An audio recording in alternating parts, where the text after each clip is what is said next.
Welcome back to the channel. So, మనకి scholarship గురించి చాలామంది మెసేజ్ చేస్తున్నారు. ఎస్పెషల్లీ స్కాలర్‌షిప్ ఎప్పుడు స్టార్ట్ అయితది అని. అది ఇంకా స్టార్ట్ కాలేదు. సో, దానికి సంబంధించిన డాక్యుమెంట్స్ ఏమేం కావాలి? సో, అది ఎట్లా చూపిస్తుందని చూపిస్తా. ఇదే ఈపాస్ వెబ్‌సైటు. ఇందులోకెళ్ళిన తర్వాత మనం పోస్ట్ మెట్రిక్ స్కాలర్‌షిప్ క్లిక్ చేస్తే ఇక్కడ వస్తది. ఓకే. ఇంకా స్టార్ట్ కాలే స్కాలర్‌షిప్ అప్లికేషన్‌లు. అది చూపిస్తా. ఒక్క నిమిషం. సో, ఫ్రెష్ అప్లికేషన్ మొన్ననే చెప్పిన ఆల్రెడీ వెబ్‌సైట్ ఇది. మీరు మీ ఫోన్‌లో కూడా ట్రై చేసుకోవచ్చు. స్టార్ట్ అయిందా కాలేదా అని చెక్ చేసుకోవచ్చు. ఓకేనా? సో, మీకు ఇందులో ఇందులో ఫ్రెష్ అప్లికేషన్ అని ఉంది కదా! ఇక్కడ ఎస్ఎస్‌సి రెగ్యులరా, సప్లిమెంటరీనా, మీ హాల్ టికెట్ నెంబర్ ఏంది, డేట్ ఆఫ్ బర్త్ ఏంది, పాసింగ్ ఇయర్ ఏంది, గ్రూప్ అంటే ఇది ఇట్నే ఉంటది. ఓకేనా? సో, అదర్ దెన్ డిగ్రీ అని ఉంటది. ఎందుకంటే మరి డిగ్రీ అయిపోయింది కాబట్టి ఇది ఇట్నే ఉంటది. ఇవన్నీ ఎంటర్ చేసి మీరు క్లిక్ చేస్తే సో, మీకు సంబంధించిన డీటెయిల్స్ అయితే వస్తాయి. నేను అది చూపిస్తా. సో, ఇక్కడ చూడండి your set details not found అని వస్తుంది. ఓకేనా? సో, ఇక్కడ క్యాస్ట్ డీటెయిల్స్, ఇన్‌కమ్ డీటెయిల్స్ ఇవన్నీ ఎంటర్ చేసుడు ఉంటది.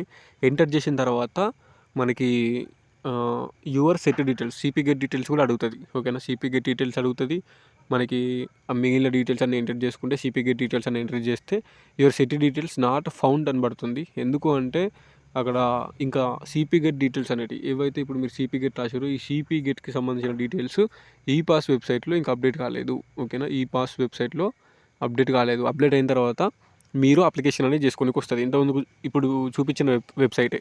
టీజీ ఈపాస్ వెబ్‌సైట్‌లోనే పోస్ట్ మెట్రిక్ స్కాలర్‌షిప్‌లోనే ఎస్సీ, ఎస్టీ, బీసీ, ఓసీ అందరూ ఓసీకి ఉండదు. ఎస్సీ, ఎస్టీ, బీసీ వాళ్ళు అందరూ అందులోనే అప్లై చేసుకోవచ్చు.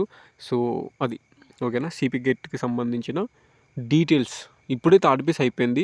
స్పాట్ అడ్మిషన్లు కూడా అయిపోయినాయంటే మొత్తం అడ్మిషన్లు అయిపోతాయి. స్పాట్ అడ్మిషన్లు కూడా అయిపోతాయి. ఇక నెక్స్ట్ ఏముంటది? ఏముండదు కదా! స్పాట్ అడ్మిషన్లు అయిపోయిన తర్వాత స్టూడెంట్స్ అనేటివి ఫిక్స్ అయిపోతారు ఇక. అప్పుడు first phase, second phase, third phase అంటే ఫైనల్ ఫేజ్ అన్నీ సంబంధించిన వాళ్ళే details, CP get details update చేస్తారు ఈ పాస్‌లో. ఒకసారి అప్డేట్ అయింది అంటే నేను మీకు చెప్తా యూట్యూబ్‌లో ఈ వీడియో చేస్తా స్టార్ట్ అయిన తర్వాత.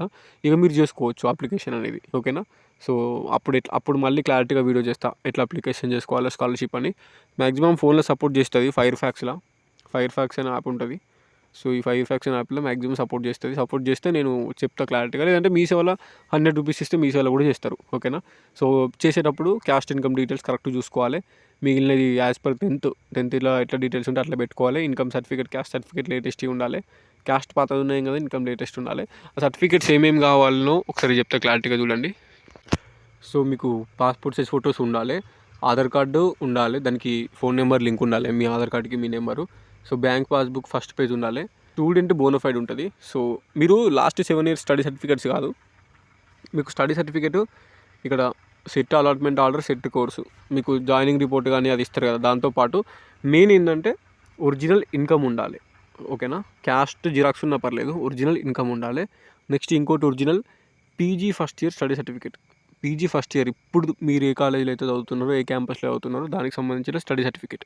అంటే మీరు మీ కాలేజీలలో తీసుకోవాలి. ఇప్పుడు మెయిన్ క్యాంపస్ వాళ్ళు మెయిన్ క్యాంపస్‌ల, సబ్ క్యాంపస్ వాళ్ళు సబ్ క్యాంపస్‌ల, లేదంటే ప్రైవేట్ గవర్నమెంట్ కాలేజీలు మీ కాలేజీలలో ఇప్పుడు వెళ్ళి మీకు సంబంధించిన జాయినింగ్ రిపోర్ట్ ఉంటుంది కదా! జాయినింగ్ రిపోర్ట్ ఏదైతే అలాట్‌మెంట్ ఆర్డర్, జాయినింగ్ రిపోర్ట్ చూపించి మీరు స్టడీ సర్టిఫికేట్ తీసుకోవాలి. PG first year studying in Osmania university, PG first year studying in Saifabad, లేదంటే సికింద్రాబాద్ కాలేజ్, లేదంటే నిజాం కాలేజ్, లేదంటే ప్రైవేట్ కాలేజ్, గవర్నమెంట్ కాలేజ్ ఎక్కడైతే అక్కడ. సో, మీ స్టడీ సర్టిఫికేట్ తీసుకోవాలి. ఇది ఒరిజినల్‌ది పెట్టాలి. PG first year study certificate compulsory ఉండాలి. ఇన్‌కమ్ సర్టిఫికేట్ ఒరిజినల్ ఉండాలి. ఇక మిగిలినవన్నీ జిరాక్స్‌లు. మిగిలినవన్నీ ఇక్కడ మెన్షన్ చేసిర్రు కదా ఆల్రెడీ. మీరు ఏదైతే జాయిన్ అయ్యేటప్పుడు టీసీతో పాటు సబ్మిట్ చేసిర్రో అవన్నీ పెట్టాలి. టీసీ జిరాక్స్ ఉండాలి. ఓకేనా? సో, 10th క్లాస్ ఉండాలి. 10th క్లాస్ మెమో కంపల్సరీ ఉండాలి. నెక్స్ట్ వచ్చేసి ఆధార్ కార్డు కంపల్సరీ ఉండాలి. క్యాస్ట్, ఒరిజినల్ ఇన్‌కమ్ కంపల్సరీ ఉండాలి. నెక్స్ట్ స్టడీ సర్టిఫికేట్స్ కంపల్సరీ ఉండాలి. సో, ఇంకేమున్నాయి? మొబైల్ నంబరు, ఓటీపీ అంతే ఏముండయి. SSC memo, inter memo, degree memos 3, caste ఒకటి, ఇన్‌కమ్ ఒకటి original. Caste, income original, SSC, inter, degree memos. Next caste, income original. Caste xerox ఉంటే సరిపోద్ది. Income original. Next వచ్చేసి study certificate PG first ఇయర్‌ది study certificate కావాలి. ఓకేనా? Next మీకు సంబంధించిన జాయినింగ్ రిపోర్టు. కాలేజీలో ఏదైతే జాయినింగ్ అయ్యారో ఆ జాయినింగ్ రిపోర్ట్ కానీ, అలాట్‌మెంట్ ఆర్డర్ కానీ, టీసీ, డిగ్రీ టీసీ జిరాక్స్ ఉంటుంది కదా! డిగ్రీ టీసీ జిరాక్స్ పెట్టాలి. ఆ జాయినింగ్ రిపోర్టు ఉండాలి. మళ్ళీ స్టడీ సర్టిఫికేట్ ఉండాలి ఫస్ట్ ఇయర్‌ది, పీజీ ఫస్ట్ ఇయర్‌ది. సో, ప్రస్తుతానికైతే ఇవి సరిపోతాయి. ఓకేనా? 10th memo, inter memo, degree memo జిరాక్స్‌లు, క్యాస్ట్ జిరాక్స్, ఇన్‌కమ్ ఒరిజినల్ పెడతాము. ఇక సిపి గెట్‌కి సంబంధించి మీరు ఇప్పుడు సిపి గెట్ మీ దగ్గర ర్యాంక్ కార్డ్ గాని ఉంటే బెటర్. ర్యాంక్ కార్డ్ గాని, మీ జాయినింగ్ రిపోర్ట్ కానీ, ఓకేనా, కాలేజీలో జాయిన్ అయిన జాయినింగ్ రిపోర్ట్ కానీ, సిపికెట్కి సంబంధించి ర్యాంక్ కార్డు, జాయినింగ్ రిపోర్టు లేదా అలాట్మెంట్ ఆర్డరు, ఇక first year study certificate, PG first ఇయర్కి సంబంధించింది. సో హాస్టల్లో జాయిన్ అయితే మెస్ కార్డు కూడా, హాస్టల్లో జాయిన్ అయిన వాళ్ళు మెస్ కార్డు కూడా, ఓకేనా, డిగ్రీ టీసీ. సో ఇవి main. Okay. So PG first ఇయర్కి సంబంధించి మీ ర్యాంక్ కార్డులు, మీ జాయినింగ్ రిపోర్ట్లు, అలాట్మెంట్ ఆర్డర్లు, మీ PG first year study certificate, టీసీలు ఇవన్నీ మీ దగ్గర ఉంటాయి. 10th inter degree memos obviously మీ దగ్గర ఉంటాయి.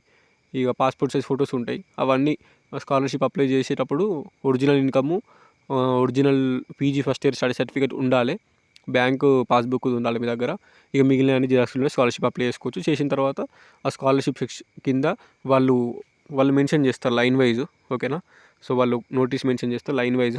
ఫస్ట్ స్కాలర్షిప్ అప్లికేషన్ ఫాము, తర్వాత స్టడీ సర్టిఫికేట్లు, తర్వాత 10th ఇంటర్ డిగ్రీ మెమోస్, తర్వాత క్యాస్ట్, తర్వాత ఇన్కము, తర్వాత PG first year bonafide, so Aadhaar card, so ఇవన్నీ మెన్షన్ చేస్తారు. ఆ మెన్షన్ చేసిన దాని ప్రకారం పెట్టుకోవాలి.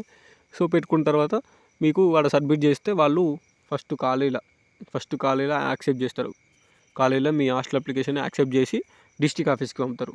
ఏది డిస్ట్రిక్ట్ ఆఫీస్కి పంపిన తర్వాత డిస్ట్రిక్ట్ ఆఫీస్లో వీళ్ళు కూడా యాక్సెప్ట్ చేస్తారు, డిస్ట్రిక్ట్ ఆఫీస్లో కూడా అప్రూవ్ చేస్తారు. తర్వాత మీరు ఏది ఎస్సీ వెల్ఫేర్ అయితే ఎస్సీ వెల్ఫేరు, బీసీ వెల్ఫేర్ అయితే బీసీ వెల్ఫేరు, ఎస్టీ వెల్ఫేర్ అయితే ఎస్టీ వెల్ఫేరు. సో పైన నుంచి ఫండ్స్ మనకి శాంక్షన్ అయినప్పుడు రిలీజ్ అవుతాయి అన్నట్టు. మీ ట్యూషన్ ఫీజు అంటే కోర్స్ ఫీజు రిలీజ్ అవుతుంది.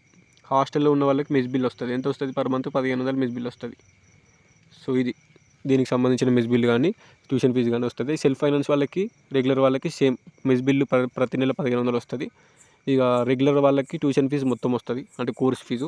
సెల్ఫ్ ఫైనాన్స్ వాళ్ళకి ఒక 20,000 వస్తుంది. రిమైనింగ్ ఫీజు మనం తర్వాత కట్టుకోవాలి. సో దీనికి సంబంధించింది. స్కాలర్షిప్ల గురించి అది ఇంకా స్టార్ట్ కాలేదు. సెట్ డీటెయిల్స్ నాట్ ఫౌండ్ అని పడుతుంది. లాస్ట్ డేట్ మనకి చాలా టైం ఉంది. ఎప్పుడు? December 31, 2024 last date. ఇది మార్చి దాకా ఎక్స్టెండ్ అవుతుంది. సో మార్చి వరకు ఎక్స్టెండ్ అవుతుంది. కానీ December 31 అంటే ఇప్పుడు November end వరకు అప్డేట్ అయినా కానీ మీరు డిసెంబర్లో స్కాలర్షిప్ అప్లికేషన్లు చేసుకొని మీరు మీ కాలేజీలలో సబ్మిట్ చేసుకుంటే పని అయిపోతుంది. ఓకేనా. డిసెంబర్లో సబ్మిట్ చేస్తే పని అయిపోద్ది. November end వరకు మ్యాక్సిమం సైట్ అప్డేట్ అయిపోతుంది. మీ డీటెయిల్స్ అన్నీ అప్డేట్ అయిపోతాయి. ఆడ సెట్ డీటెయిల్స్ నాట్ ఫౌండ్ అని ఏం రాదు, కరెక్టే వస్తుంది. ఓకేనా. అది వచ్చిన తర్వాత అప్లై చేసిన తర్వాత డిసెంబర్లో పెట్టేయండి. మార్చి వరకు ఎక్స్టెండ్ అవుతుంది. 2025 మార్చి వరకు కూడా ఎక్స్టెండ్ అవుతుంది. కానీ ఇక ఎందుకు వెయిట్ చేయడం ఎందుకు 2025 వరకు ఎక్స్టెండ్ అయినా కానీ మనము అంత వెయిట్ చేయొద్దు. ముందు అప్లై చేసుకుంటే బెటర్. ముందే శాంక్షన్ అయిపోతుంది. కోర్స్ ఫీజు కానీ మెస్ బిల్ కానీ తొందర శాంక్షన్ అవుతుంది అన్నట్టు. లేట్ చేయొద్దు.